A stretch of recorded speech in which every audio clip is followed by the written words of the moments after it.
Ever tried peeling a sticker off your windshield in the blistering July heat while your dog's yapping? Your neighbors are snickering, and some smug woman sips iced tea like she's got VIP seats to a circus she orchestrated? That was me, barefoot on scorching concrete, half my shirt glued to a neon orange violation sticker, wondering how my perfectly legal truck ended up on HOA death row. I'd moved to Pinewood Grove for peace after years in a deafening mechanic shop and paper-thin walled apartments. I craved quiet breeze, birds, fresh air, the full suburban fantasy. What I didn't bargain for was a woman named Linda Grayson enforcing HOA rules like she was gunning for a starring role in Neighborhood Tyrants, Suburban Showdown.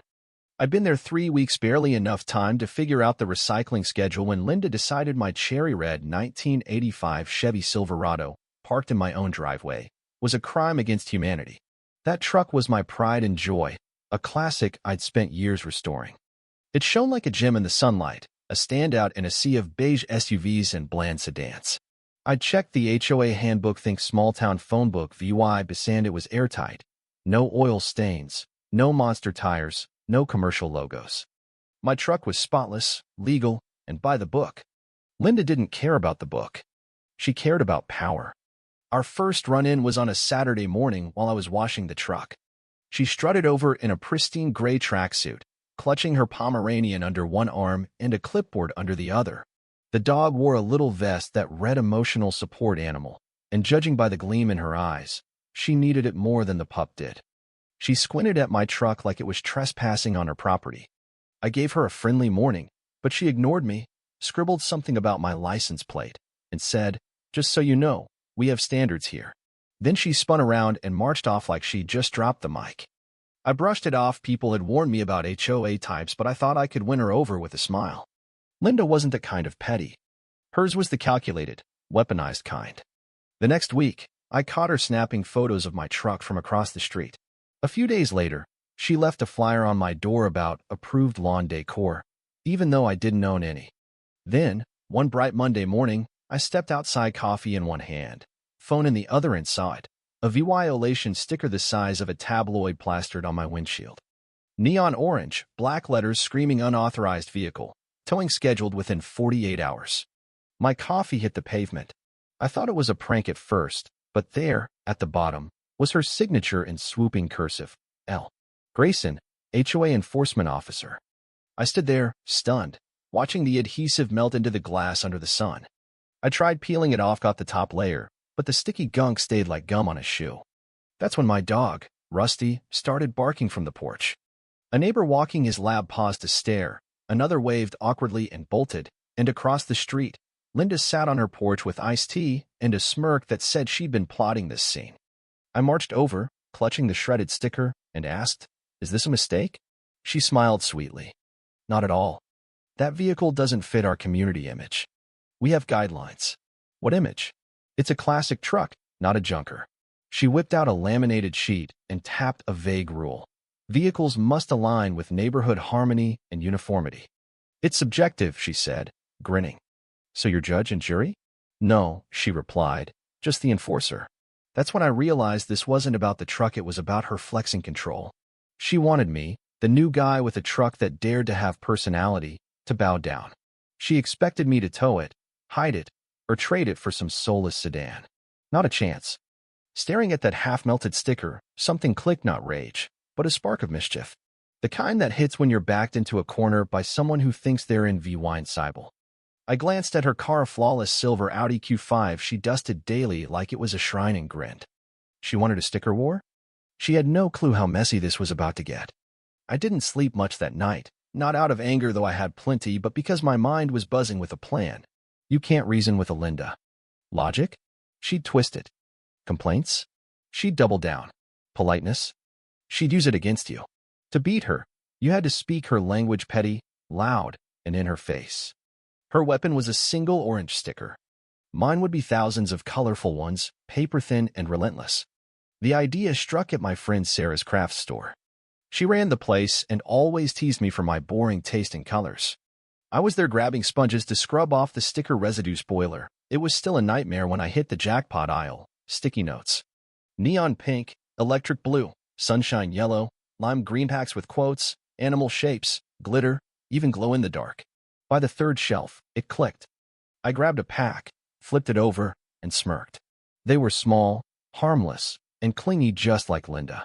I found Sarah restocking paint and said, "What if I covered a car in 5,000 sticky notes?" She blinked. "I'm gonna need some backstory before I say that's not insane." I spilled the whole tale. Linda, her dog's dumb vest, the sticker showdown. Sarah gasped at the tea-sipping part and said, "That's cartoon. Lane energy." We grabbed chips, hid in her office, and plotted like amateur spies. Sarah dubbed it Operation Sticky Revenge and insisted on a rainbow theme. "If we're doing this, it's gotta pop," she said. We needed supply tons of them. Sarah, chaos queen that she is, used her manager discount to order a mountain of sticky notes, labeling it back-to-school motivational stock. No one blinked. By midweek, my trunk was stuffed with enough to wallpaper a barn. I watched YouTube tutorials on car pranking. Start low, work up, watch the wheels, avoid rain. We picked Thursday night, right before the HOA's monthly meeting. Linda would have to drive, so timing was tight. Too early, the notes might blow off. Too late, we'd get busted. Sarah wanted ski masks and walkie-talkies. I vetoed the felony VY best but kept the gloves and headlamps. Thursday night, Sarah rolled up in all black, duffel bag in tow, like we were robbing a vault. I wore a hoodie, heart-pounding, though this was more absurd than illegal. We parked a block away, crept through yards, and hit Linda's driveway. Her Audi gleamed under a motion light, taunting us. We moved fast, Sarah blasting a Spy MOVYE playlist from her pocket. I started at the front, she took the back. Neon notes layered the hood, doors, mirrors, tires, even the sunroof. Sarah made a tiny sticky note hat for the antenna. By 2 a.m., it was a masterpiece, a kaleidoscope explosion on wheels. We stepped back, giggling like kids, when her sprinklers kicked on. A cold blast soaked me. Sarah slipped and nearly ate a mailbox. I dropped my phone in the chaos, but didn't notice until we were peeling out. Sarah's GoPro-style footage saved the day. Back home, drenched and wired, we laughed until we ached. Sarah swore it was her best night since she TP'd a teacher's car in high school. I made her delete the clip of me face-planting on wet notes. The next morning, my phone blew up text from neighbors. "You gotta see this, Linda's flipping out, end of Dale." I clicked, bleary-eyed, and watched Linda storm her lawn in slippers, gasp like she'd found a body, and claw at the notes while her dog yapped. Neighbors peeked out, stifling laughs. Sarah's rainbow held strong, notes flapping defiantly. I sipped coffee on my porch, grinning as Linda screeched about cops. Round 1.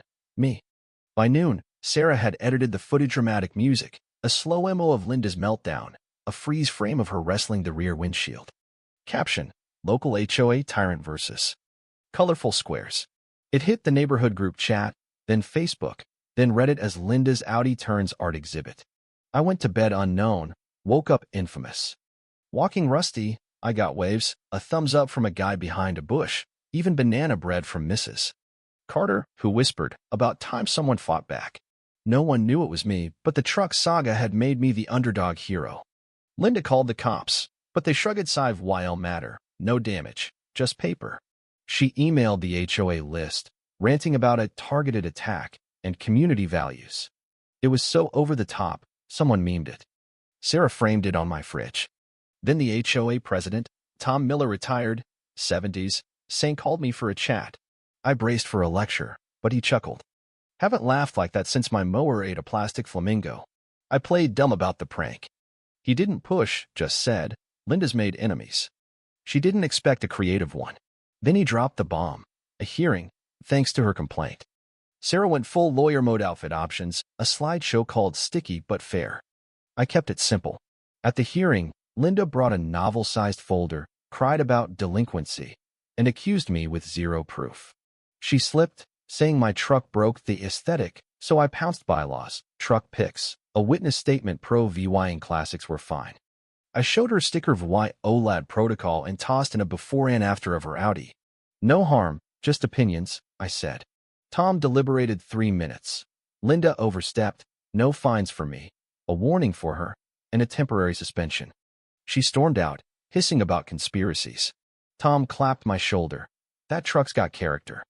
I thought it'd end there, but Linda wasn't done. 2 days later, my mailbox overflowed with soggy, crumpled sticky notes plus scrawled threats. Still not funny. Watch yourself. Then glitter bombed my dormitunicorn explosion levels. Sarah said, she's unhinged. Get cameras. I did. 2 nights later, I caught Linda on tape, sneaking across my lawn at midnight, stuffing my mailbox again. I took it to the cops' with Evy Denke. Officer Daniels, a local legend for breakdancing, grinned. Sticky note guy. He watched the clip, shook his head pure gold, and paid Linda of sit. She got a trespassing citation. No yelling, just a slow, defeated door close. Weeks later, a for sale sign hit her lawn. I thought she'd quit, but the Zillow listing polished, perfect blew up when someone commented, "Is this sticky note Linda?" The Reddit link followed, and the comments went feral buyers asking about the prank lady or HOA drama.